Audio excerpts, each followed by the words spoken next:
Hello मेरे प्यारे बच्चों, में आर के सर स्वागत करता हूं आपका मेरे ऑफिशियल चैनल आर के विद्यापीठ में। मेरे प्यारे बच्चों, आज की क्लास में अपन सोल्व करेंगे ग्रुप डी का 17 अगस्त 2022 का शिफ्ट 3 का पेपर। देखो, शिफ्ट 1 में ऑलरेडी करवा चुका हूं, शिफ्ट 2 में ऑलरेडी करवा चुका हूं और ये शिफ्ट 3 का सॉल्यूशन है। डेली डेली अपन एक पेपर हल कर रहे हैं, तो जो भी बच्चा इस चैनल पर नया हो, चैनल को सबसे पहले तो कर दो सब्सक्राइब। फिर आप जाना प्लेलिस्ट पर, वहां पर मैं 25 नंबर का जुगाड़ वाली सीरीज मैंने चला के रखी है स्पेशली ग्रुप डी वाले बच्चों के लिए, जिसमें मैं कई सारे वीडियोज आपके लिए ऑलरेडी बना चुका हूं। अब जो सीरीज चल रही है ना मेरे प्यारे बच्चों, वो ग्रुप डी का पुराने सालों के पेपर का सॉल्यूशन की सीरीज अभी चल रही है और इसको बहुत जल्दी मैं आपको खत्म करवा दूंगा। चलिए, तो यहां से ऑलरेडी 17 अगस्त का शिफ्ट 1 शिफ्ट 2 मैं आपको करवा चुका हूं मेरे प्यारे बच्चों। ये शिफ्ट 3 है और यहां पर अपन मतलब सॉल्यूशन इस प्रकार करेंगे कि आपको एग्जाम में जैसे बनाना होता है वैसे ही सॉल्यूशन अपन यहां पर करने वाले हैं। चलिए, तो यहां से आज की क्लास का पहला सवाल देखो। यहां से पहले सवाल ये बार वाला सवाल है। अब यहां से मैं आपको कॉन्सेप्ट समझा देता हूं बार वाला। पहले जैसे मेरे प्यारे बच्चों आपको बोल दिया कि 0.7 और इसके ऊपर बार लगा दिया, तो सीधा अपन क्या करेंगे भाई, 7 था बटे में आप बोलेंगे सर 9। ऐसा क्यों?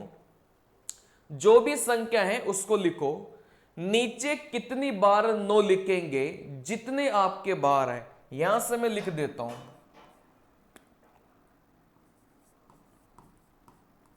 उतने 9 लिखो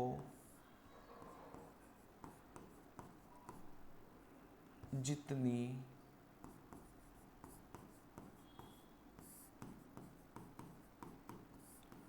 संख्या पर बार है। मेरे प्यारे बच्चों, आपको उतने 9 नीचे लिखना है जितनी संख्या के ऊपर बार है। अगर एक संख्या के ऊपर बार है तो एक 9 लिखो, 2 संख्या के ऊपर बार है तो 2 बार 9 लिखेंगे। जैसे यहां से आप बोलेंगे सर यहां से ऐसा आ गया, अब क्या करेंगे भाई, ये 75 था तो इस 75 को तो ऐसे कैसे ही लिखा, लेकिन कितनी संख्या के ऊपर बार है, 2 संख्या के ऊपर बार है, तो यहां से कितनी बार 9 लिखेंगे? आप बोलेंगे सर 2 बार, यहां से 9 लिखेंगे। उतने 9 लिखो जितनी संख्या के ऊपर बार है। 2 संख्या के ऊपर बार है तो आप बोलेंगे सर 2 बार, यहां से 9 लिख दिया। लेकिन मान लो मामला आपका कुछ ऐसा आ गया, तो फिर आप लोग क्या करेंगे? आप बोलेंगे सर मामला अभी तक जो देख रहे थे उसमें सभी संख्या के ऊपर बार था, लेकिन अब जो देख रहे हैं सर उसमें सभी संख्या के ऊपर बार नहीं है, तो इसको कैसे करेंगे? देखो यहां से भाई, इसको 75 की नजर से देखो तो आपने इसको 75 की नजर से देखा, ठीक है ना। अच्छा, यहां पर कितने 9 लिखेंगे? मैंने आपको क्या बताया, उतने 9 लिखो जितनी संख्या के ऊपर बार है। यहां पर कितनी संख्या के ऊपर बार है? आप बोलेंगे सर एक संख्या के ऊपर बार है, तो जिस संख्या के ऊपर बार होता है ना आप उसको 9 लिख दो। तो यहां से 9 अपन ने लिख दिया। जिस संख्या के ऊपर बार नहीं है आप उसको 0 लिखेंगे, तो यहां से अपन ने क्या लिख दिया बेटा, यहां से 0 अपन ने लिख दिया है। पहले 9 लिखेंगे बाद में 0 लिखेंगे। चलिए, फिर यहां से मैं आपको और भी यहां से समझा, सॉरी, अब यहां से एक स्टेप आप इसमें और भी करेंगे बेटा। यहां से माइनस आप करेंगे जिस संख्या के ऊपर बार नहीं है। जैसे 7 के ऊपर बार नहीं है तो यहां से अपन क्या करेंगे, इस 7 को बेटा यहां से घटाएंगे। तो यहां से 2 स्टेप हो गई भाई। नीचे क्या लिखेंगे, जिस संख्या के ऊपर बार है उसको 9 लिखा, जिसके ऊपर बार नहीं है उसको अपन ने 0 लिखा, और ऊपर अपन कौन सी संख्या को घटाएंगे, जिसके ऊपर बार नहीं है आप उसको माइनस करेंगे। जैसे 7 के ऊपर बार नहीं था तो इस 7 को अपन क्या करेंगे, माइनस करेंगे।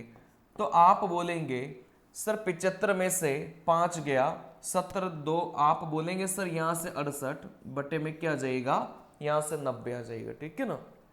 चलिए, जैसे मैं आपको ये सिखाना चाह रहा हूं,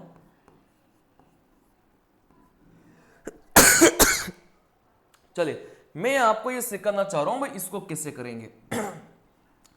इसको मेरे प्यारे बच्चों देखो 123 की नजर से, तो आपने इसको 123 की नजर से देख लिया। चलिए फिर यहां से आप लोग बोलेंगे, यहां से आप लोग बोलेंगे 123 की नजर से देखा, फिर आप लोग बोलेंगे सर जिस संख्या के ऊपर बार है उसको 9 लिखो, तो यहां से 9 लिख दिया।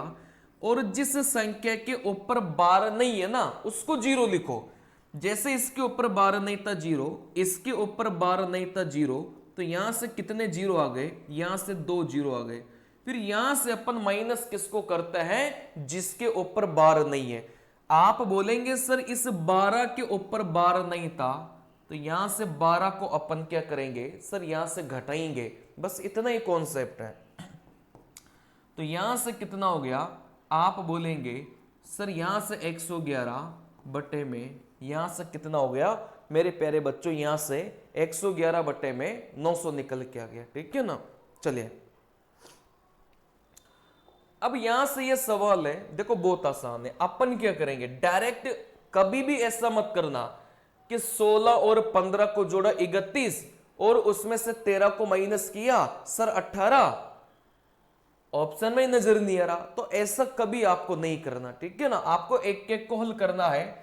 जैसे इसको कैसे हल करेंगे, आप बोलेंगे सर 16 है ना बटे में, देखो 6 के ऊपर बार था, आप बोलेंगे 9, जिसके ऊपर बार नहीं है सर यहां से 0, माइनस अपन करेंगे जिसके ऊपर बार नहीं है, तो आप बोलेंगे सर 0.16 के ऊपर बार, 16 में से 1 जाएगा, आप बोलेंगे भाई यहां से कितना बच गया, यहां से 15 बच गया, तो इसको अपन लिखेंगे 15 बटे में 90, इसको लिखेंगे, ठीक है ना। चलिए वैसे इसको अपन बोलेंगे सर इसको कैसे करेंगे, देखो यहां से बहुत आसान है, आप बोलेंगे सर 15, जिसके ऊपर बार है आप बोलेंगे उसको 9 लिखा, जिसके ऊपर बार नहीं है 0 लिखा, जिस संख्या के ऊपर बार नहीं था उसको घटाया, तो आप बोलेंगे सर 14 बट्टे में 90।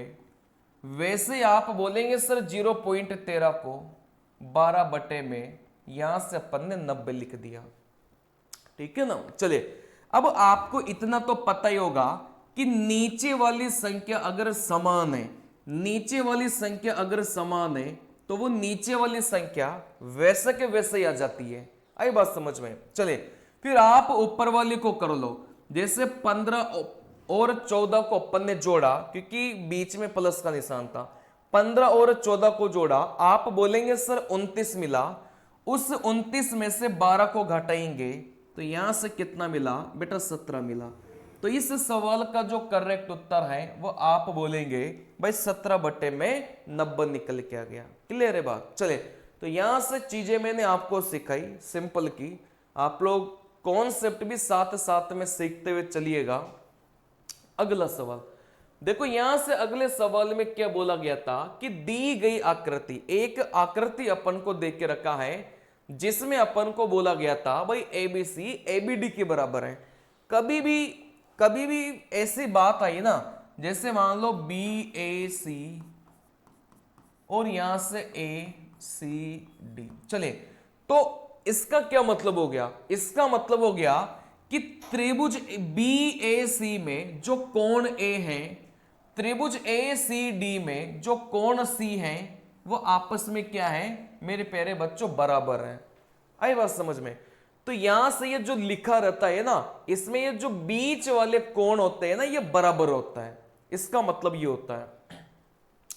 जैसे यहां से त्रिभुज एबीसी में, त्रिभुज ए बी सी में कौन से कोण की बात कर रहा था, बी वाले कोण की, मतलब बी वाला कोण।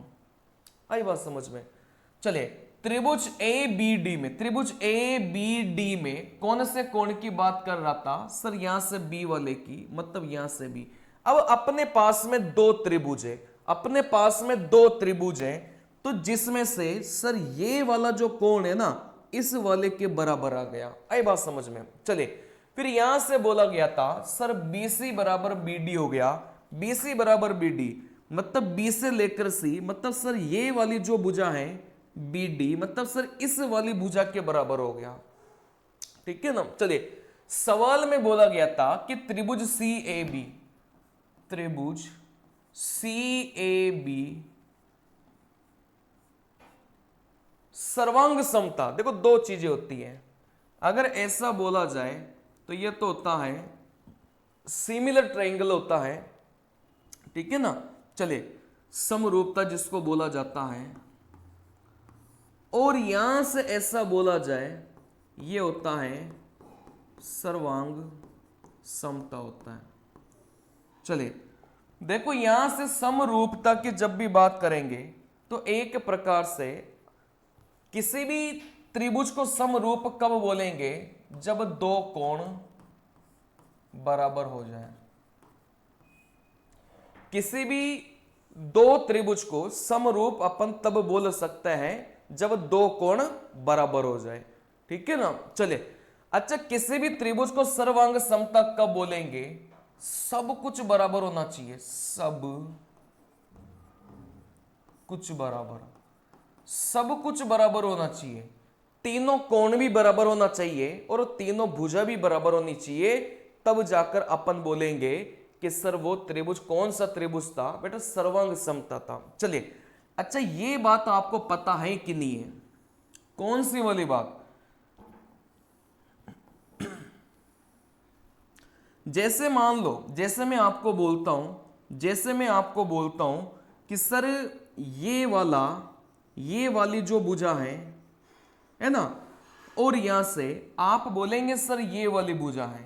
बात को समझना, सर ये वाली भुजा और ये वाली भुजा आपस में बराबर हैं, ये वाली भुजा और ये वाली भुजा, मतलब ये वाली भुजा अगर 10 सेंटीमीटर है तो ये वाली भुजा भी कितनी होगी, आप बोलेंगे सर 10 सेंटीमीटर होगी।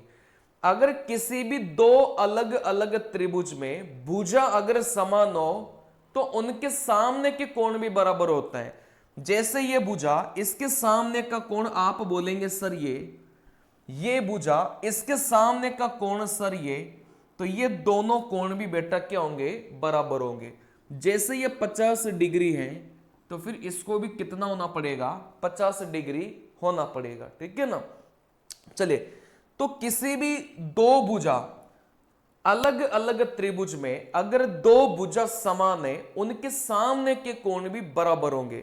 जैसे ये भुजा और ये भुजा बराबर हैं तो इनके सामने के जो कोण हैं वो भी क्या हो जाएंगे, बेटा बराबर हो जाएंगे।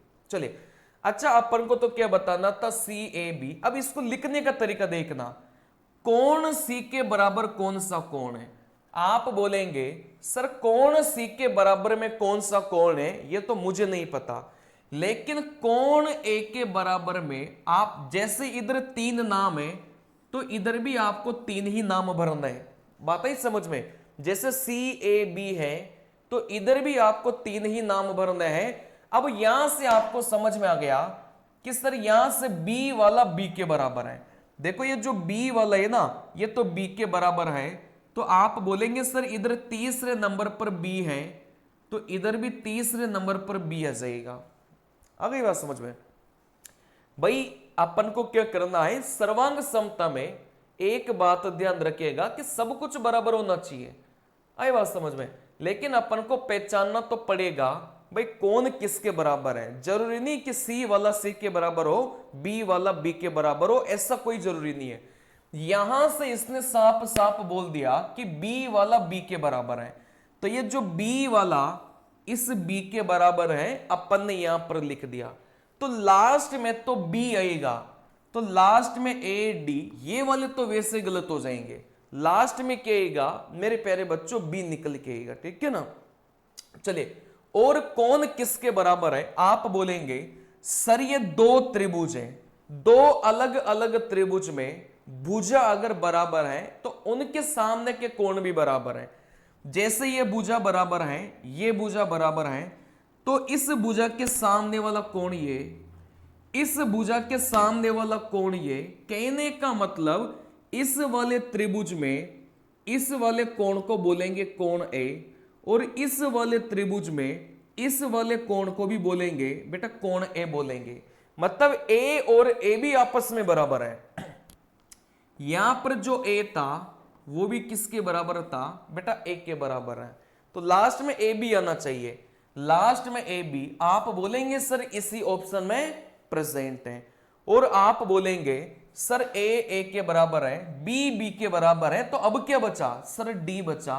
इसको यहां पर भरना ही पड़ेगा क्योंकि यही तो है, ए बी सी डी तो है। इस ए के बारे में अपन बोल चुके, इस बी के बारे में अपन बोल चुके, तो आप बोलेंगे सर जो बचे हुए कौन है वो आपस में क्या हो जाएंगे बेटा, बराबर हो जाएंगे। थोड़ा सा सीखने और समझने का प्रयास करना जो मैंने सिखाया है। बाकी जब रेगुलर क्लासेज होती है ना तो इनको खोल खोल कर समझाया जाता है। अभी 5 मिनट में आपको उतना ही समझा सकते हैं जितना आपको एग्जाम में जरूरत है।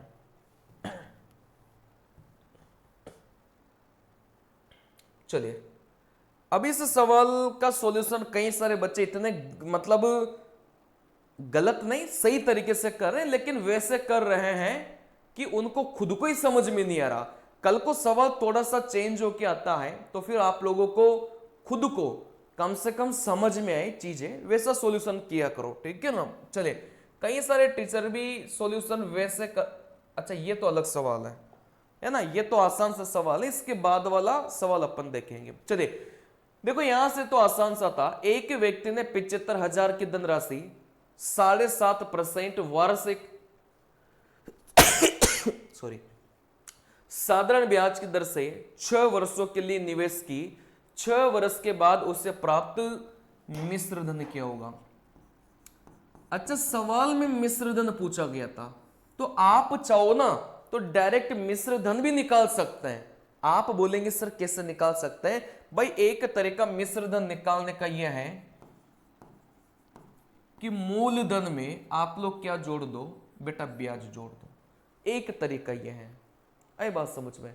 लेकिन दूसरा तरीका क्या है, आप चाहो तो जैसे 5% आपका ब्याज है, सीधा आप 105% दर मान के सवाल को हल कर लो, आपका सीधा मिश्र धन निकल के जाएगा। जैसे दर आपकी 10% है तो इस दर को आप 110 मान के हल कर लो, आपका सीधा मिश्र धन निकल के जाएगा। आई बात समझ में। वैसे भी कर सकते हैं।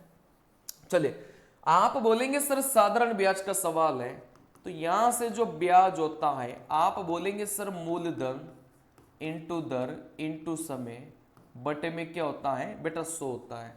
तो यहां से जो मूलधन है वो आप बोलेंगे सर 75,000 है।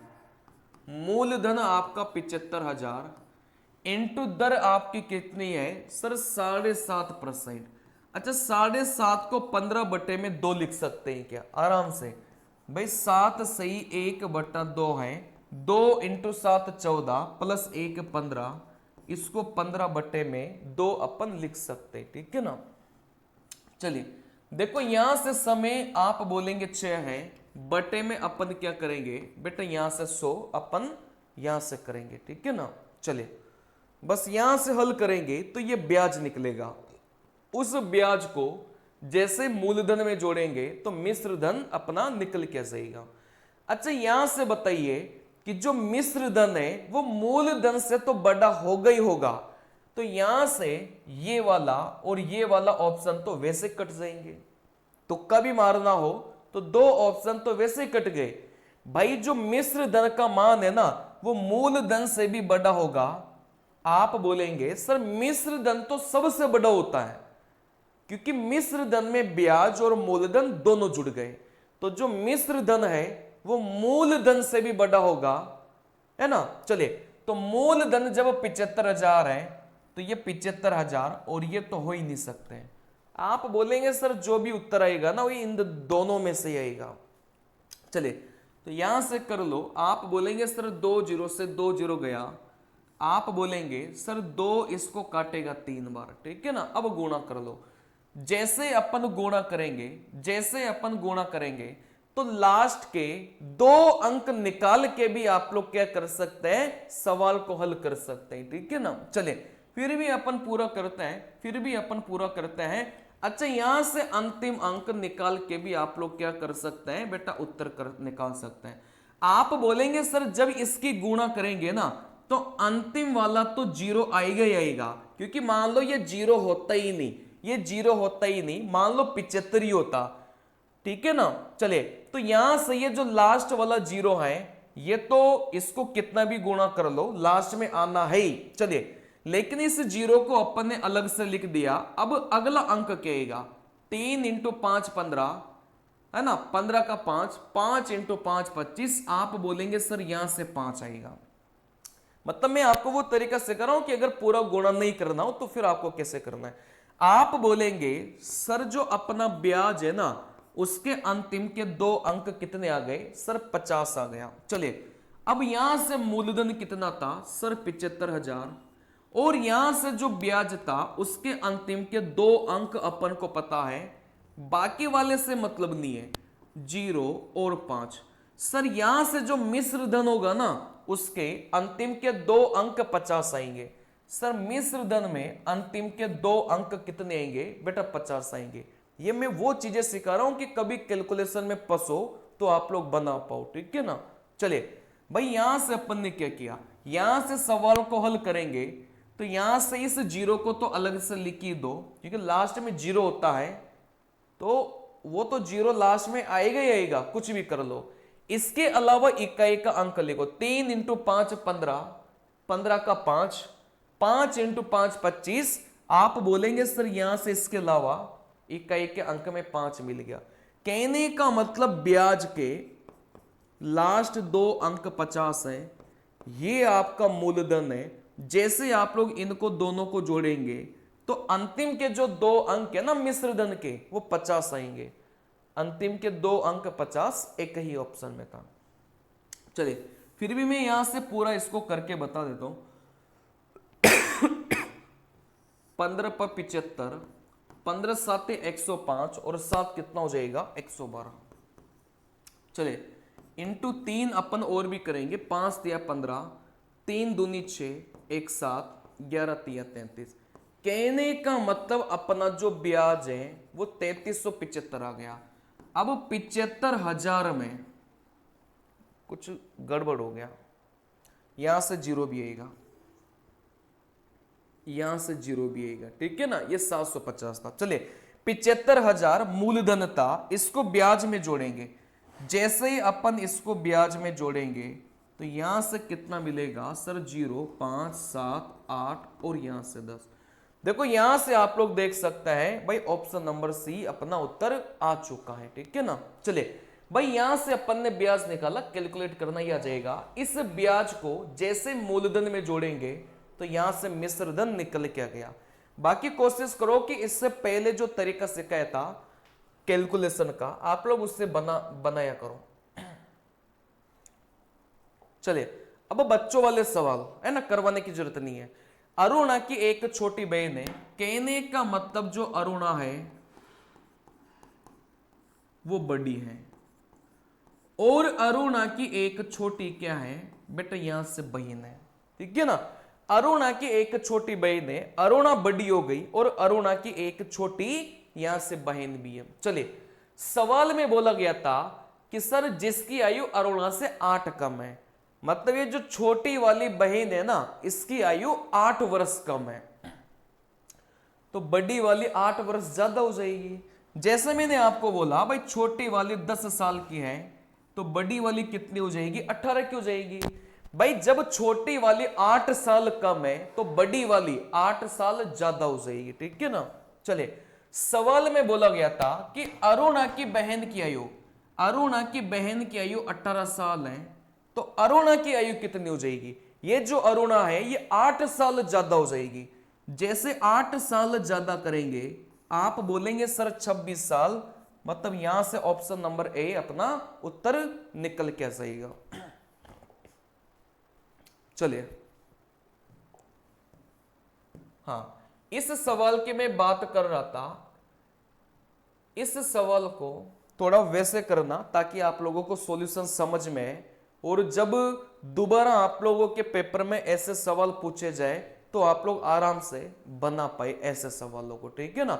उस हिसाब से सॉल्यूशन करिएगा। चलिए, देखो यहां से सवाल में सीधा सीधा बोला है वेंकट ने एक पुराना स्कूटर खरीदा, चले, और इसकी मरम्मत पर क्रय मूल्य के 10% के बराबर राशि खर्च कर दी।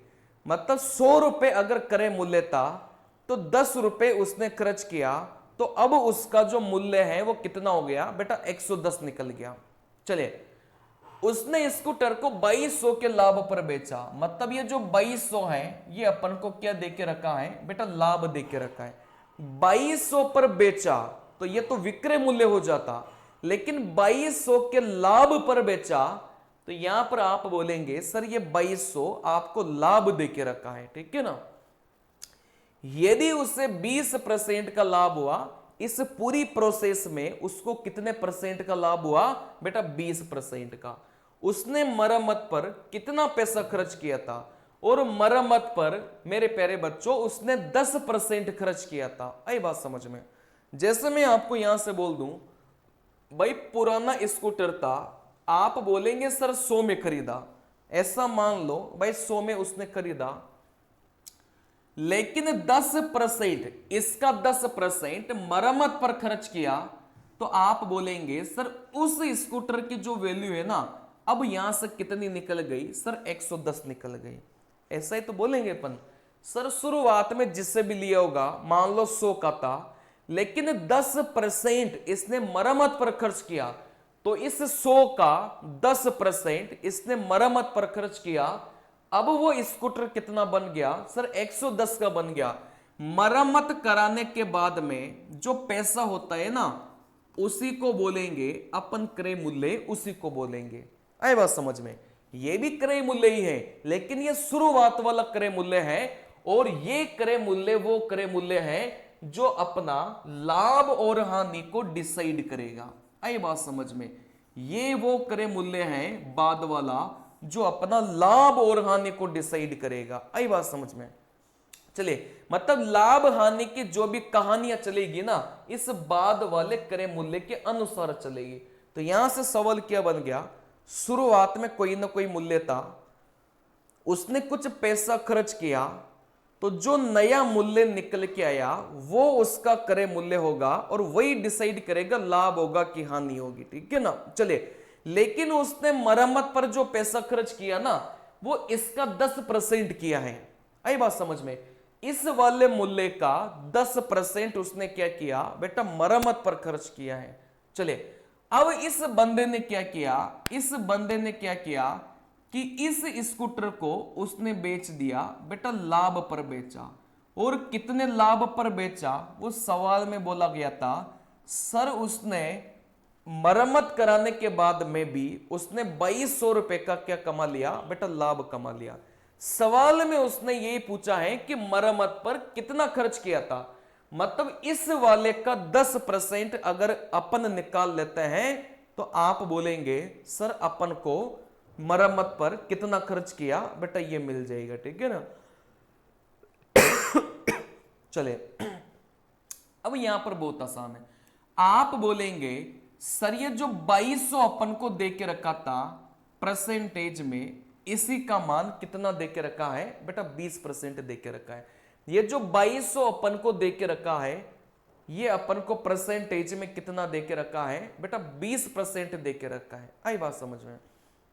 चलिए, कहने का मतलब क्या हो गया, बात को समझना। कहने का मतलब क्या हो गया, सर इस 20% का जो मान है वो यहां से 22 हो गया।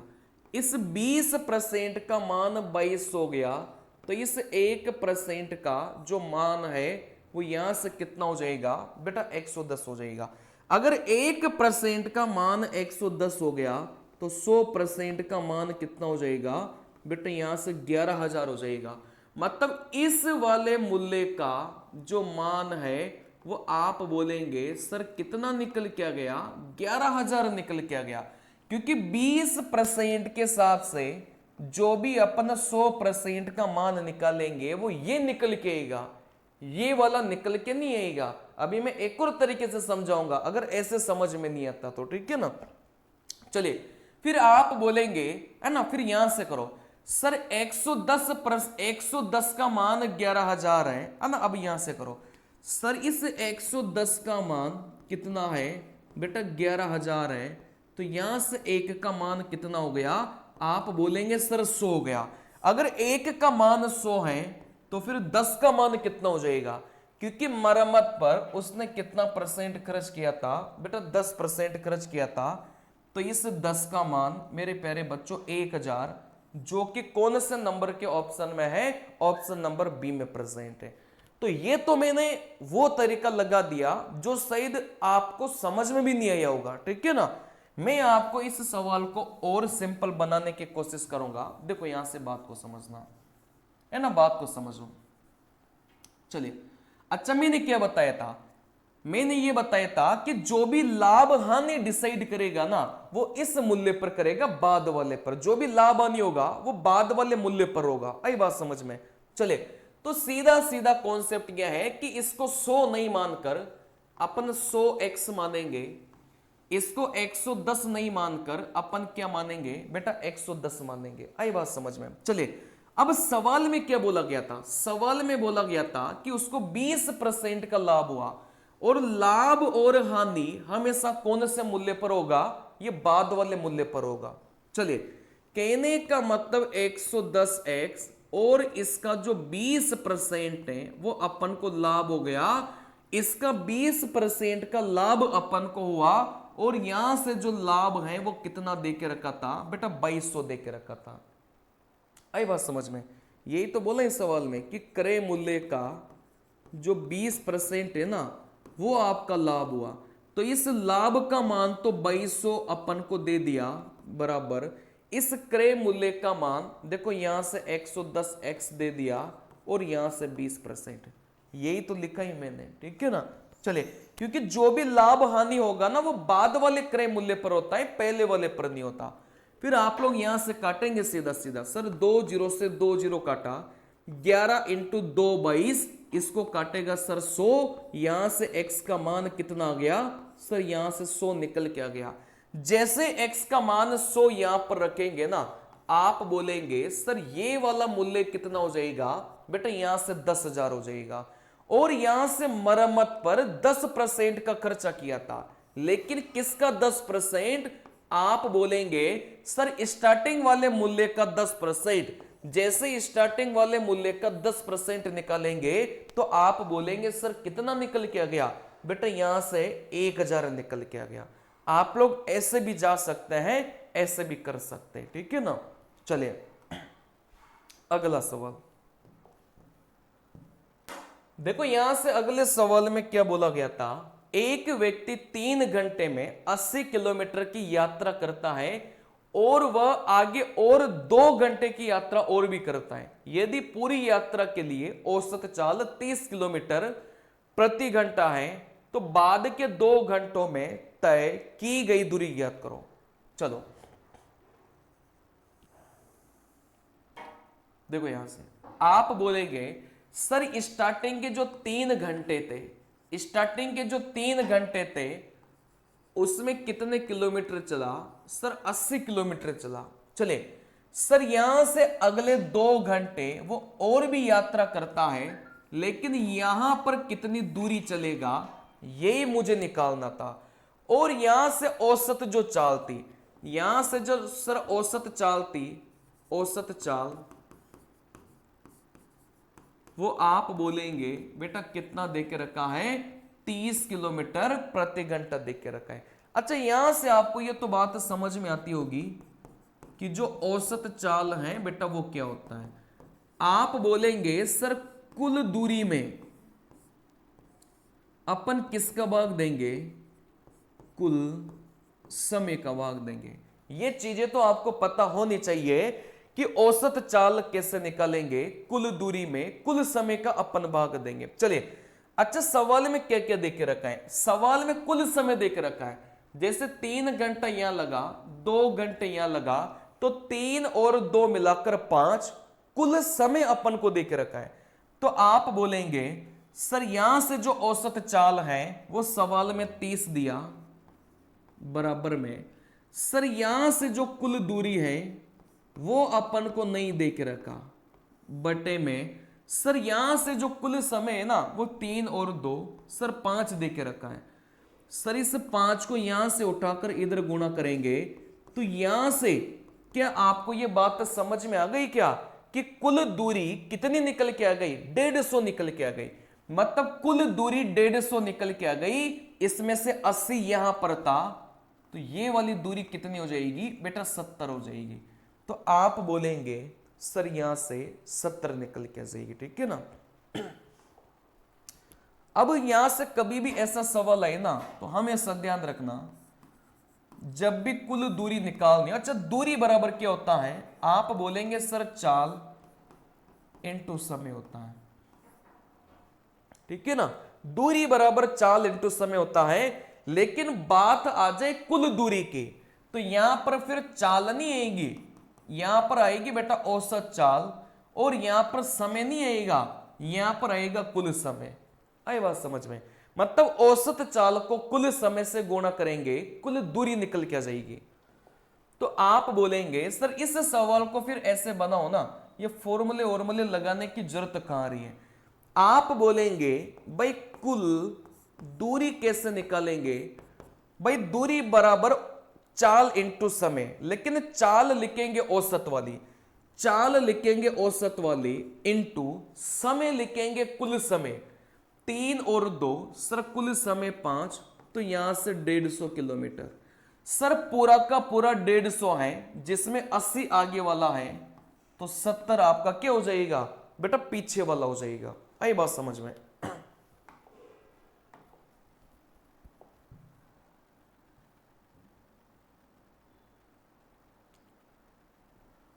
चलिए देखो, ऐसे सवालों को ऐसे बनाया करो भाई, इस ए और बी का अनुपात 2:3 है, तो यहां से देख लो क्या ए और बी 2:3 है क्या? नहीं है। क्या ए और बी 2 अनुपात है क्या? 2:3 है क्या? नहीं है। कि यहां से ए और बी 2:3 है क्या? आप बोलेंगे नहीं है। क्या ए और बी 2:3 है क्या? बिल्कुल है। देखो यही उत्तर हो जाएगा, ठीक है ना। चलिए, वैसे बी और सी 3 और 4 होना चाहिए। देखो बी और सी 3 और 4 होना चाहिए, सेटिस्फाई कर गया।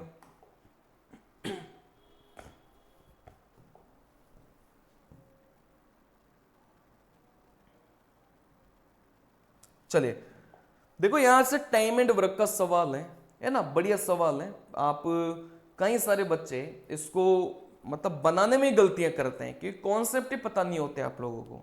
चलिए देखो, यहां से मैं आपको इसको थोड़ा सा छोटा करना पड़ेगा, है ना, दिख रहा होगा आप लोगों को। चलिए देखो, सवाल में क्या बोला गया था। अच्छा आपको कोई कटवट तो नहीं रहा? एक बार चलिए, नहीं कट रहा। चलिए देखो, यहां से ए एक साड़ी को 11 दिनों में, बी उसे 20 दिनों में, सी उसे 55 दिनों में पेंट कर सकता है यदि वे स्वतंत्र रूप से काम करते हैं। यदि कार्य, चले देखो ये जो समय उसने देके रखा है ये जब का समय है जब वो स्वतंत्र रूप से अकेले अकेले कार्य करते हैं। मतलब यहां से बोला गया था कि जो ए था, है ना, आप बोलेंगे सर इधर ही लिख लो इस बात को। सर जो ए था, बी था और यहां से सी था। सर जो ए था वो 11 दिन, सर बी लेता था 20 दिन और यहां से सी लेता था सर यहां से 55 दिन। अच्छा यहां से तीनों का एलसीएम निकालेंगे 220 निकलेगा। आता होगा ना, थोड़ा थोड़ा बहुत टाइम एंड वर्क आता होगा। चलिए 220 में 11 का भाग देंगे 20, 220 में 20 का भाग देंगे, आप बोलेंगे 11, 220 में 55 का भाग देंगे, आप बोलेंगे 4। सर ए की समता 20, बी की समता 11 और सी की समता कितनी आ गई बेटा? 4 आ गई। और 220 अपने पास में क्या आ गया बेटा? यहां से कुल कार्य निकल के आ गया। अब यहां से ऐसे सवालों में आप लोग ये पहचानेंगे कि जो कार्य है ना वो उसका पैटर्न क्या था। जैसे ऐसा सवाल आता है कि एक दिन छोड़कर एक दिन कार्य करते हैं, तो वही सेम कॉन्सेप्ट यहां पर भी लगेगा। चलिए देखो, यहां से यदि, है ना, वे स्वतंत्र कार्य करते हैं। चले यहां से यदि कार्य पूरा होने तक प्रत्येक विषम संख्या वाले दिन बी द्वारा एक ही सहायता से की जाती है और प्रत्येक सम वाले दिन सी द्वारा एको सहायता प्रदान की जाती है, कार्य कितने दिनों में पूरा होगा। अब यहां से जो दिन है ना, या तो वो सम होता है या विषम होता है। जैसे यहां से पहले दिन की बात करेंगे, दूसरे दिन की बात करेंगे, तीसरे दिन की बात करेंगे, चौथे दिन की बात करेंगे। मैं आपको समझा रहा हूं बस, ठीक है ना। चलिए, आप बोलेंगे सर एक क्या है, बेटा यहां से विषम है। सर यहां से दो क्या है, बेटा सम है। तीन क्या है, बेटा यहां से विषम है। और चार क्या है, आप बोलेंगे सम है।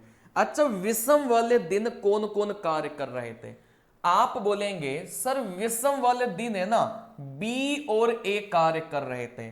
कहने का मतलब विषम वाले दिन बी और ए कार्य करेंगे, विषम वाले दिन बी और ए कार्य करेंगे। चलिए देखो सर, यहां से सम वाले दिन कौन कौन कार्य कर रहे थे? बेटा सी और ए कार्य कर रहे थे। तो सम वाले दिन सी और ए, सम वाले दिन सी और ए। तो यहां से आपको पैटर्न समझ में आना चाहिए। आप बोलेंगे सर यहां से पैटर्न क्या बना? भाई सबसे पहले ए प्लस बी आए, उसके बाद में ए और सी आएंगे। वापस से देखो आप बोलेंगे सर ए और बी आ गए, फिर वापस से आप बोलेंगे सर ए और सी आ गए। आई बात समझ में? फिर ये ऐसे ही चलता रहेंगे।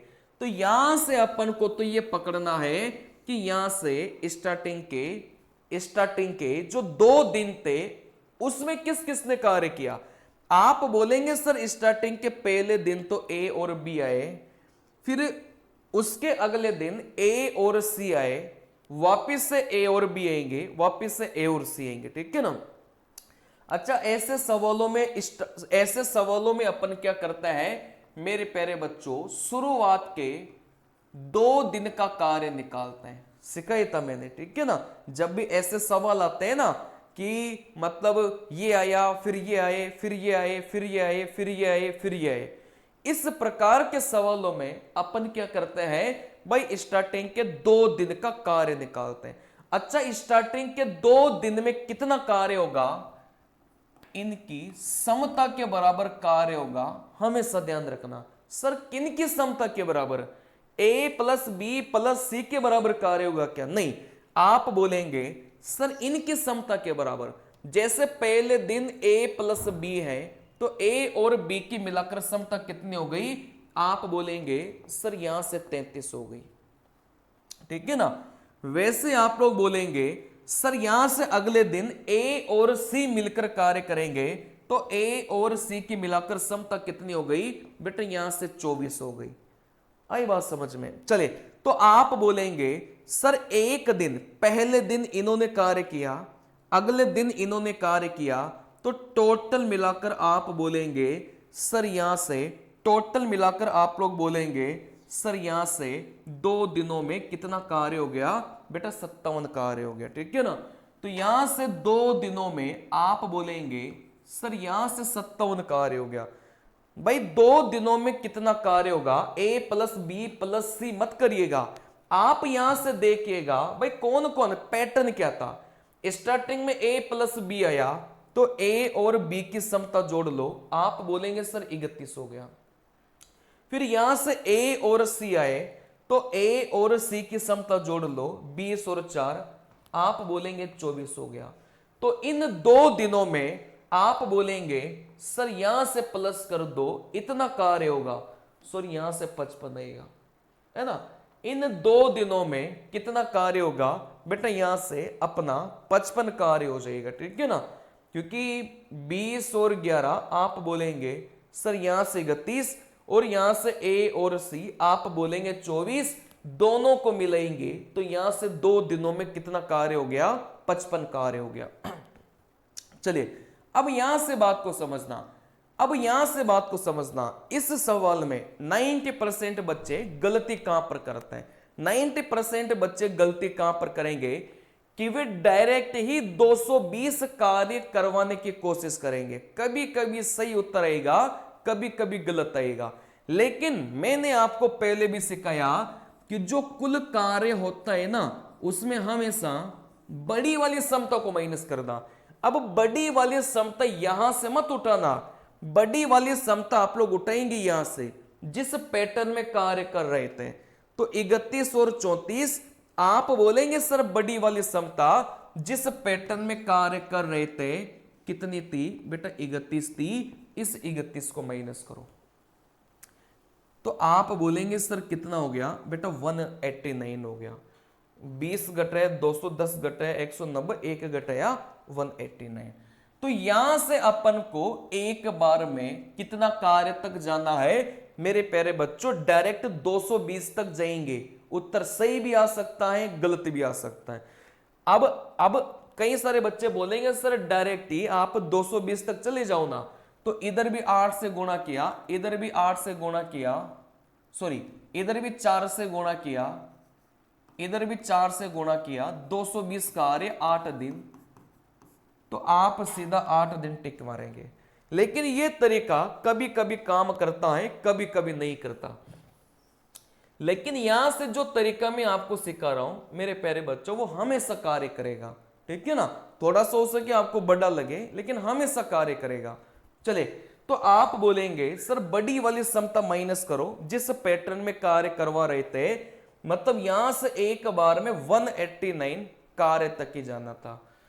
तो यहां से आप लोग बोलेंगे सर इधर 6 से गुणा करेंगे, सॉरी इधर 3 से गुणा करेंगे, इधर भी 3 से गुणा करेंगे, क्योंकि 55 को 4 से गुणा करेंगे तो आप बोलेंगे सर 189 से ज्यादा निकल जाएगा, ज्यादा नहीं निकालना, ठीक है ना। तो यहां से कितना हो गया, 5 या 15, 5 या 15, 116। देखो 165 इससे कम आ रहा था, 2 × 3 आप बोलेंगे सर 6 दिन।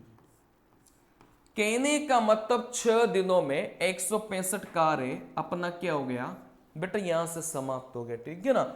अच्छा सर अभी भी कितना कार्य शेष है, बस ये बता दो बेटा, यहां से कितना कार्य शेष है। अब टोटल कार्य तो आप बोलेंगे सर 220 था, 165 कार्य समाप्त हो चुका। तो यहां से अपन बोलेंगे सर अभी भी कितना कार्य शेष है, सर यहां से अभी भी 55 कार्य शेष है, ठीक है ना।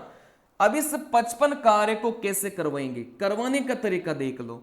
देखो 55 कार्य को कैसे करवाएंगे, आप यहां पर नीचे लिखेंगे भाई सबसे पहले काम करने कौन आएगा, सबसे पहले काम करने ए और बी आएंगे, और इनकी समता कितनी है बेटा, 31 है। इस नीचे 31 लिखने का क्या मतलब हो गया कि एक बार में ए और बी मिलकर ज्यादा से ज्यादा 31 कार्य करेंगे। चलिए सर 31 के बाद में ए और सी मिलकर कार्य करेंगे, और इनकी समता कितनी है बेटा, 24 है। नीचे 24 क्यों लिखा, क्योंकि एक बार में 24 ही कार्य होगा, इससे ज्यादा कार्य नहीं होगा। चले, तो यहां से अपन बोलेंगे सर यहां पर 31 कार्य हो सकते हैं, ज्यादा से ज्यादा 31 कार्य करवाओ। यहां से 24 कार्य हो सकते हैं, ज्यादा से ज्यादा 24 कार्य करवा लो। तो आप बोलेंगे सर जो शेष कार्य है 55 वो अपना हो चुका है, क्योंकि 31 यहां हुआ, 34 यहां हुआ। 31 को 31 से भाग दिया 1, 24 को 24 से भाग दिया 1, आप बोलेंगे सर 2 दिन।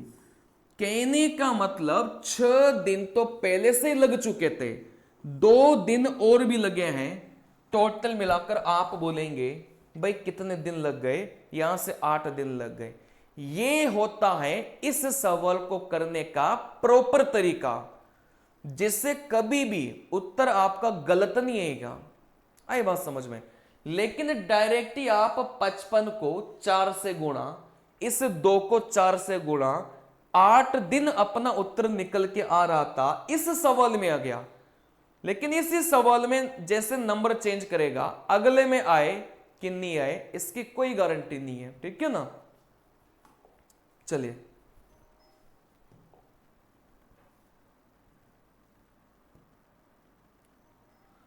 देखो यहां से, प्रत्येक 14 सेंटीमीटर लंबी भुजा वाले एक समबाहु त्रिभुज का क्षेत्रफल ज्ञात करो। बेटा समबाहु त्रिभुज क्या होता है मैं आपको बता दूं। समबाहु त्रिभुज सभी भुजा समान। समबाहु त्रिभुज क्या होता है, सभी भुजा समान होती हैं।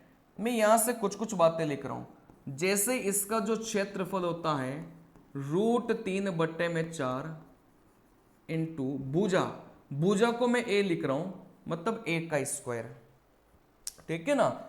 इसकी जो ऊंचाई होती है जिसको अपन हाइट बोलते हैं वो √3/2 इंटू क्या होता है बेटा भुजा होती है। आई बात समझ में। चलिए तीसरी चीज, इसमें अंतवृत्त की त्रिज्या पूछी जाती है a/2√3, इसके अंतवृत्त की बेटा त्रिज्या होती है, ये काफी ज्यादा इंपॉर्टेंट है। वैसे इसके बाह्य वृत्त की त्रिज्या पूछी जाती है वो a/√3 होती है। ये अंतवृत्त की त्रिज्या, ये बाह्य वृत्त की त्रिज्या, ये डायरेक्ट पेपर में सवाल पूछे जाते हैं, ठीक है ना। चलिए सवाल में अपन से क्षेत्रफल पूछा गया था, तो आप बोलेंगे सर √3/4 भुजा का स्क्वायर, भुजा का स्क्वायर मतलब 14 इंटू 14। देखो 2 से काटा 2 बार, यहां से 7 बार, यहां से 7 बार, तो आप बोलेंगे सर 49√3। तो यहां से अपना उत्तर कितना जाएगा 49√3, अपना उत्तर निकल के जाएगा, ठीक है ना। चलिए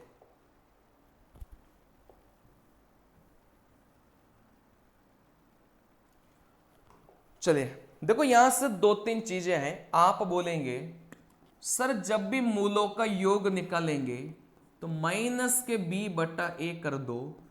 सर जब भी मूलों का गुणनफल निकालेंगे तो यहां से c/a में अपन क्या करेंगे बेटा यहां से a करेंगे, ठीक है ना। अब आप बोलेंगे सर 4x² प्लस में 7x माइनस का 21। चलिए सर यहां से x² के बगल वाला a, x के बगल वाला b, जिसके साथ कुछ भी नहीं है, आप बोलेंगे सर यहां से c हो जाएगा। तो यहां से बस लिख लो। आप बोलेंगे सर योग सवाल में पूछा गया था, तो योग क्या होता है माइनस का b/a में a होता है। सर इस b का मान 7 है तो -b माइनस का 7।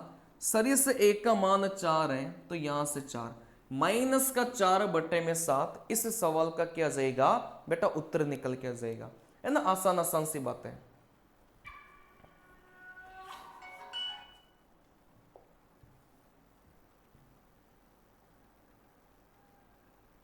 चलिए देखो यहां से अपन जानेंगे अगला सवाल। अगले सवाल में क्या बोला गया था, शांति और कीर्ति की वर्तमान आयु का अनुपात 7:3 है। एक मिनट किसी का फोन आ रहा है।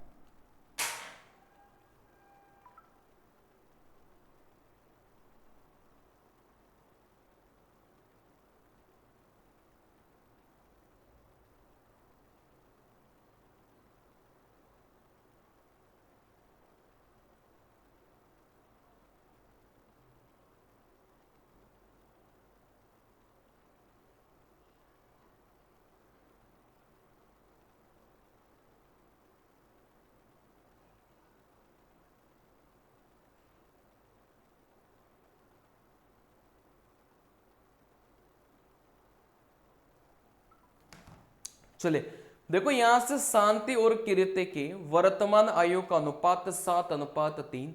5 वर्ष के बाद शांति की आयु 40 साल होगी, तो 5 वर्ष के बाद कीर्ति की आयु कितनी होगी ये अपन से पूछा गया था। चलिए देखो यहां से एक तो शांति थी, यहां से एक कीर्ति थी। चलिए वर्तमान आयु, वर्तमान आयु यहां से पूछा गया है। आप बोलेंगे सर वर्तमान, देखो यहां से वर्तमान आयु का जो अनुपात है वो कितना देख के रखा है बेटा 7:3 देख के रखा है, ठीक है ना। चलिए 5 साल के बाद शांति 40 साल की है। अच्छा 5 साल के बाद, 5 साल के बाद जो शांति है ना वो 40 साल की थी। तो आप मुझे बता सकते हैं क्या कि 5 साल पहले वो कितने की रही होगी। आप बोलेंगे सर 35 साल की रही होगी। भाई मैं अभी अगर 30 साल का हूं तो 5 साल पहले मैं कितने का रहूंगा 25 का रहूंगा। तो यहां से 5 साल बाद की, ये बाद की आयु है, ठीक है ना। 5 साल बाद 40 साल की है, तो 5 साल पहले मतलब वर्तमान में वो कितने की रही होगी बेटा 35 साल की रही होगी। मुझे नहीं लगता कि ये बात किसी बच्चे के समझ में नहीं आई होगी। चलिए अब आप बोलेंगे सर यहां से भाई 7 को किससे गुणा करेंगे कि 35 बनेगा? 5 से गुणा करेंगे। तो इधर 5 से गुणा किया तो इधर भी 5 से गुणा करना पड़ेगा। आप बोलेंगे सर जैसे इसको 5 से गुणा किया तो यहां से ये कितना आ जाएगा बेटा? 15 वर्ष आ जाएगा। आई बात समझ में? जैसे आप बोलेंगे सर अनुपात को 5 से गुणा करेंगे तब जाकर 35 बनेगा, तो इधर भी 5 से गुणा करेंगे तो यहां से कितना बन गया बेटा? 15 बन गया। चलिए 5 वर्ष के बाद कीर्ति की आयु, मतलब यहां पर कीर्ति की आयु पूछा गया था 5 साल के बाद में। 15 में 5 जोड़ा तो 5 साल के बाद में जो कीर्ति की आयु है मेरे प्यारे बच्चों कितनी निकल जाएगी बेटा? यहां से 20 साल अपने निकल के जाएगी। ठीक है ना? चलिए आसान सा सवाल था, कोई बड़ी बात नहीं थी उसमें।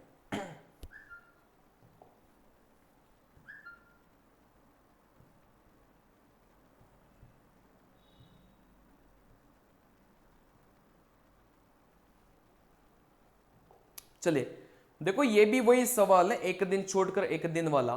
आप बोलेंगे सर यहां से x और y है ना, यहां से 8 और 12 दिनों में कार्य कर सकते हैं।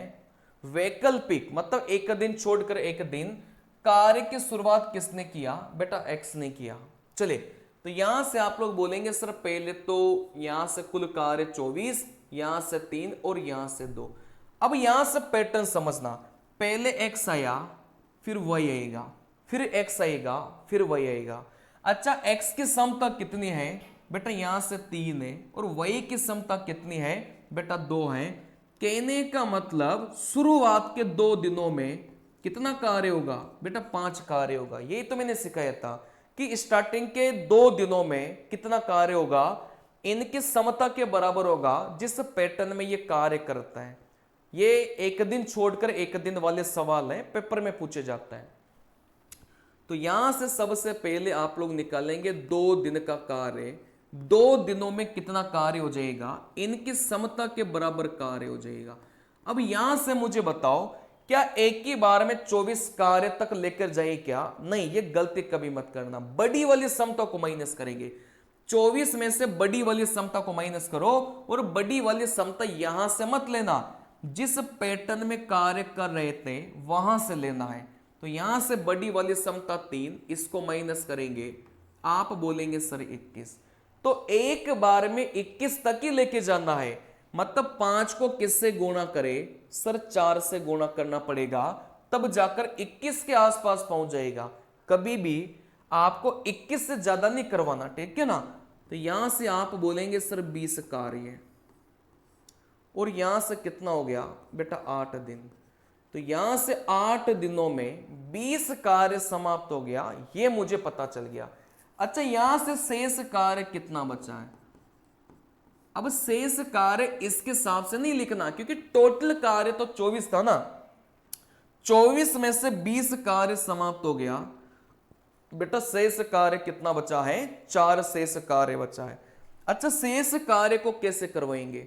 सबसे पहले x आएगा तो उसकी समता लिख लो, फिर यहां से आप बोलेंगे सर y आएगा, फिर इसकी समता लिख लो। जरूरत पड़े तो वापस 3 आ जाएगा, फिर यहां से 2 आ जाएगा। अब यहां से नीचे 3 क्यों लिखा? क्योंकि ज्यादा से ज्यादा 3 ही कार्य हो सकता है, इससे ज्यादा नहीं हो सकता। तो यहां पर 3 कार्य समाप्त हो गया, टोटल कार्य 4 था, 4 में से 3 समाप्त हो गया, तो एक कार्य अपन इधर करवा देंगे। 3 में से 3 में 3 का भाग देंगे, आप बोलेंगे सर 1 प्लस में 1/2। तो यहां से आप लोग बोलेंगे सर ये 3/2, या फिर यहां से 1 से 1/2, ठीक है ना? अच्छा टोटल दिन कैसे निकालेंगे भाई? आप बोलेंगे सर 8 दिन तो ऑलरेडी लग चुके थे, 1 से ही 1/2 दिन और लगा, जैसे इन दोनों को जोड़ेंगे तो 9 से ही 1/2 टोटल दिन अपन को लग जाएंगे उस कार्य को करने में, ठीक है ना? चलिए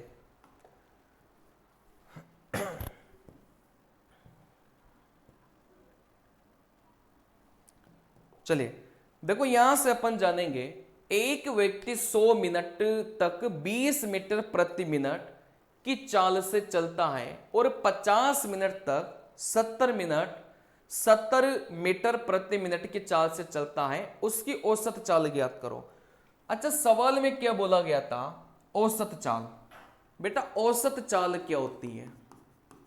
अभी अभी सिखाया सर। कुल दूरी में अपन किसका भाग देंगे? कुल समय का भाग देंगे। बेटा कुल दूरी में अपन कुल समय का भाग देंगे, तब जाकर अपने को औसत चाल निकलेगी। अच्छा, सवाल में कुल दूरी दे के रखा ही क्या? आप बोलेंगे सर नहीं दे के रखा। सवाल में कुल समय दे के रखा ही क्या? हाँ सर दे के रखा है। 100 मिनट तो यहां से लगा और 50 मिनट अपना यहां से लगा, तो यहां से जो कुल समय है वो तो कितना निकल के आ गया मेरे प्यारे बच्चों? 150 निकल के आ गया। आई बात समझ में? लेकिन कुल दूरी कैसे निकालेंगे भाई? दूरी बराबर क्या होता है? चाल इंटू समय। तो चाल को समय से गुणा करो, दूरी निकल जाएगी। तो आप बोलेंगे सर यहां से समय ये और इसकी चाल ये दे के रखा था, तो चाल और समय को गुणा करेंगे तो एक दूरी तो आ गई 2000 प्लस में। सर यहां से समय ये और इसकी चाल ये, जैसे समय और चाल को गुणा करेंगे सर इसकी दूरी आ गई 3500। तो यहां से आप बोलेंगे सर 5500, अपने पास में क्या निकल के आ गई? बेटा कुल दूरी निकल के आ गई। तो 5500, 0 से 0 गया, 5 से काटा, आप बोलेंगे सर 110, 5 से काटा सर यहां से 3, तो यहां से अपना करेक्ट उत्तर कितना जाएगा? 110 बटे में 3 निकल के जाएगा। आई बात समझ में? तो सीधा सीधा फंडा यह था, सीधा सीधा फंडा यह था, समय चाल की गुणा किया दूरी निकली, समय चाल का गुणा किया दूरी निकली, कुल दूरी में कुल समय का भाग देना था।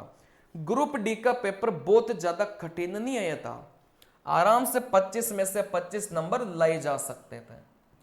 जिस बच्चे ने मेरे से प्रॉपर पढ़ा होगा, चाहे वो ऑफलाइन क्लासेज में पढ़ा होगा चाहे वो ऑनलाइन क्लासेज में पढ़ा होगा, उस बच्चे के पूरे में से पूरे नंबर आए होंगे 2022 के ग्रुप डी के पेपर में। एक भी सवाल अपने नोट से बाहर था ही नहीं। जिस बच्चे ने क्लास नोट्स को ढंग से पढ़ के गया होगा ना, उसका आराम से सिलेक्शन हुआ होगा।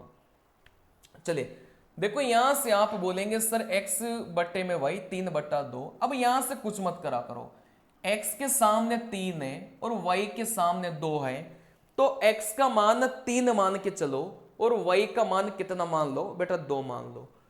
बस इसमें रख दो, इसमें रखना है आपको, और अब कुछ नहीं करना, ठीक है ना? देखो x का मान 3, तो 3 का स्क्वायर आप बोलेंगे 9, y का मान 2, 2 का स्क्वायर आप बोलेंगे 4। देखो जो ऊपर लिखा है ना वही नीचे लिखा है, जो ऊपर लिखा है वही नीचे लिखा है, बस बीच में क्या था? बेटा माइनस था। तो यहां से 13/5 इस सवाल का क्या जाएगा? बेटा यहां से उत्तर निकल के जाएगा, ठीक है ना? चलिए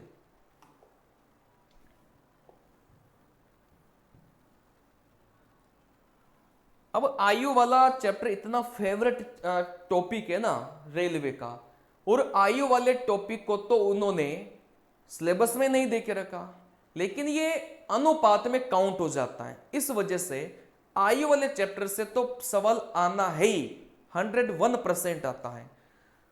देखो यहां से 6 वर्ष पूर्व एक पिता की आयु उसकी पुत्री की तत्कालीन मतलब जिस समय की अपन बात कर रहे थे, ठीक है ना? तत्कालीन आयु की 6 गुना थी। जैसे अपन 6 साल पहले की बात कर रहे थे, तो तत्कालीन का मतलब कुछ नहीं होता, कंफ्यूज मत होना। 6 साल पहले मतलब तत्कालीन शब्द आ जाए तो इस शब्द को ही हटा देना, ये कंफ्यूज करेगा आपको, है ना? कोई मतलब नहीं इसका। चलिए 3 वर्ष बाद ये 3 गुना थी पुत्री की वर्तमान आयु। बहुत बेसिक सवाल, ऐसा हो ही नहीं सकता, क्योंकि जब अपन आयु पढ़ते हैं ना तो सबसे पहले इसी सवाल को करते हैं। पहला पैटर्न ही यही है आयु वाले चैप्टर का। चलिए देखो, यहां से सबसे पहले अपन करेंगे बेटा वर्तमान की बात करेंगे। तो यहां से वर्तमान, अब ऊपर जाएंगे तो अपन बात करेंगे पहले की, और नीचे जाएंगे तो अपन बात करेंगे बाद की। चलिए देखो 6 साल पहले पिता की आयु उसकी पुत्री की आयु की 6 गुना थी। मतलब पिताजी अगर 6 थे तो पुत्री कितनी हो जाएगी बेटा 1 हो जाएगी। हमेशा ध्यान रखना कि जो पिताजी होते हैं ना वो अपने बच्चों से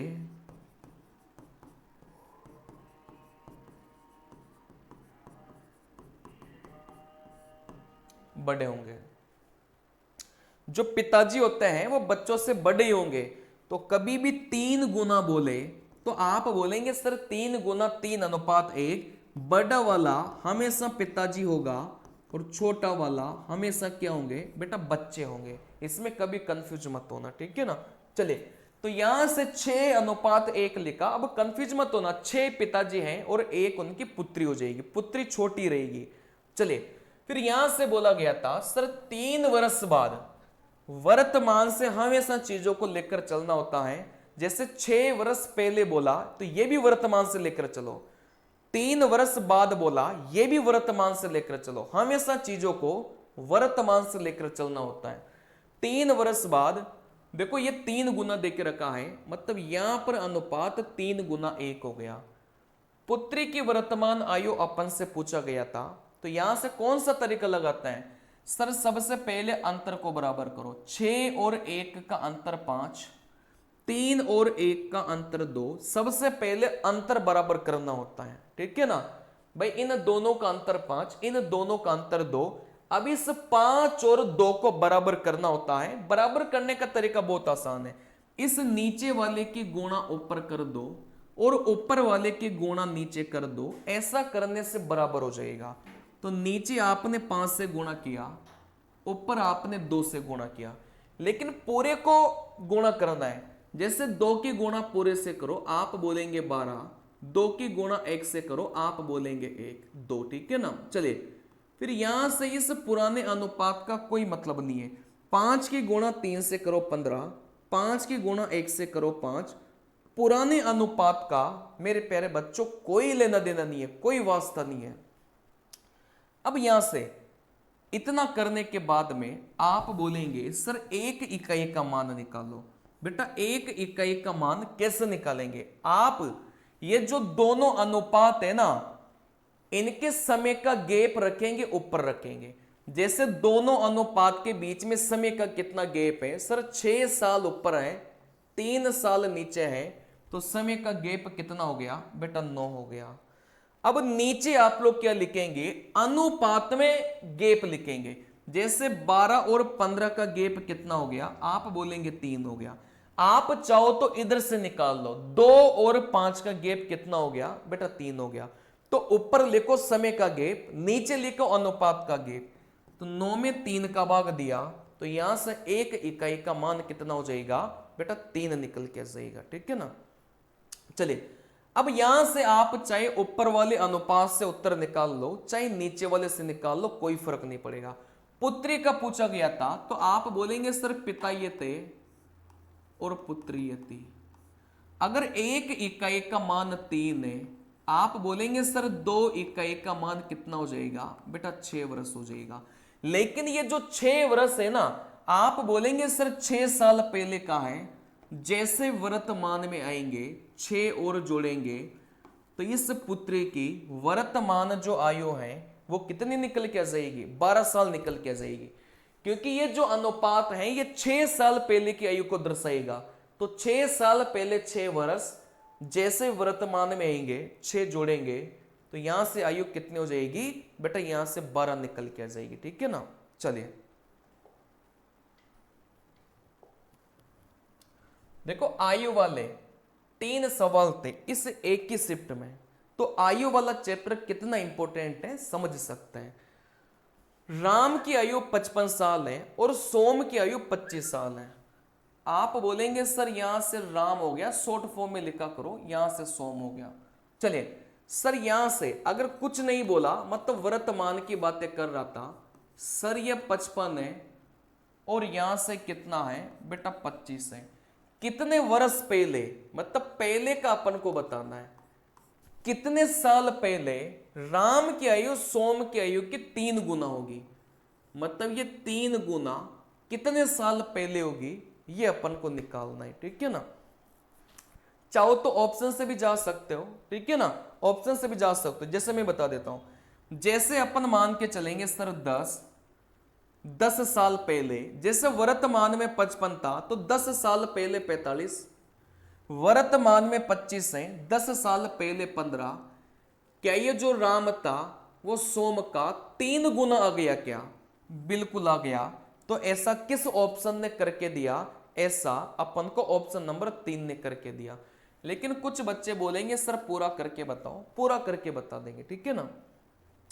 अच्छा यहां से मुझे बताइए, क्या ये अंतर कभी चेंज होगा क्या? 55 और 25 का जो अंतर है वो आप बोलेंगे सर 30 है। आयु वाले चैप्टर में हमेशा ध्यान रखना, अंतर कभी चेंज नहीं होता। दो आदमियों की, दो इंसानों की उम्र का जो अंतर है वो कभी चेंज नहीं होता, ठीक है ना। चलिए, तो यहां से अंतर कभी चेंज नहीं होगा। इन दोनों का अंतर यहां पर 30 है, तो इन दोनों का जो अंतर है वो ऊपर भी 30 रहेगा। अब यहां से निकाल लो भाई, यहां से निकाल लो कि राम 3 श्याम 2 और अंतर, ये अंतर है, ये योग नहीं है, ये अंतर है। तो आप बोलेंगे सर यहां से अंतर 30 है, क्या इसको 3 और 1 के अनुपात में डिवाइड कर सकते हो क्या? अब यहां से वो योग नहीं है, जैसे राम और श्याम, इनका जो अंतर है वो कितना है बेटा? 30 है, और अनुपात 3:1 है, ठीक है ना। क्योंकि यहां से ये जो अंतर है ये कभी चेंज नहीं होगा। अंतर यहां पर 30 है तो अंतर ऊपर भी 30 होगा। तो यहां से निकाल लो सर 3 और 2 अंतर 2, 3 और 1 सर अंतर 2, और यहां से अंतर 30, तो एक इकाई का मान कितना आ गया सर? यहां से 15 आ गया। तो 15 इंटू 3 45, यहां से 15। कहने का मतलब राम 15 का है, सॉरी राम अपना 45 का है, तो श्याम कितना का हो जाएगा? 15 का हो जाएगा। और ये कितने साल पहले? 55 से 45, मतलब ये 15 साल पहले। चाहे इधर से देख लो, सॉरी 10 साल पहले, ठीक है ना। 55 से 45 10 साल पहले, चाहे इधर से देखेंगे तो भी 10 साल आएगा। तो यहां से अपना उत्तर कितना जाएगा बेटा? 10 साल निकल के जाएगा। तो ऑप्शन से चले जाओ, ऐसे सवालों को ज्यादा बेस्ट है, नहीं तो फिर ये अंतर बराबर रहेगा। इस कॉन्सेप्ट का प्रयोग कर लो। चलिए इसको देखते हैं। देखो यहां से, देखो यहां से आप लोगों ने देखा नीचे दी गई आकृति में, है ना, ये दोनों समांतर हैं, ये एल रेखा थी, ये एम थी, ये दोनों समांतर हैं। 2x प्लस वाई का मान, मतलब x और y का मान आ जाएगा तो उत्तर निकल के जाएगा। मैं आपको कुछ चीजें बता देता हूं इसके माध्यम से। चलिए, जैसे ये दोनों समांतर रेखा है, ये L और M ये समांतर रेखा है, और ये एक रेखा प्रतिच्छेदित कर रही है, तो हमें ध्यान रखना कि इन दोनों कोणों का जो योग होगा ना वो कितना होगा बेटा? 180 डिग्री होगा। जैसे ये 50 है तो ऑटोमेटिक ये कितना हो जाएगा? 130 हो जाएगा। अंदर अंदर वाले कोणों का योग हमेशा कितना होगा बेटा? 180 डिग्री होगा। चलिए, और कौन सी बात सर आप नहीं सिखाना चाहते हैं? बाकी तो आपको पता ही होगा। चलिए, आप बोलेंगे सर यहां से ऊपर वाला कोण ऊपर वाले के बराबर होगा, नीचे वाला कोण नीचे वाले के बराबर होगा। आई बात समझ में? सर यहां से आमने सामने के कोण भी बराबर होंगे। जैसे ये 40 है तो इसके सामने का भी क्या होगा बेटा? यहां से 40 होगा। आई बात समझ में?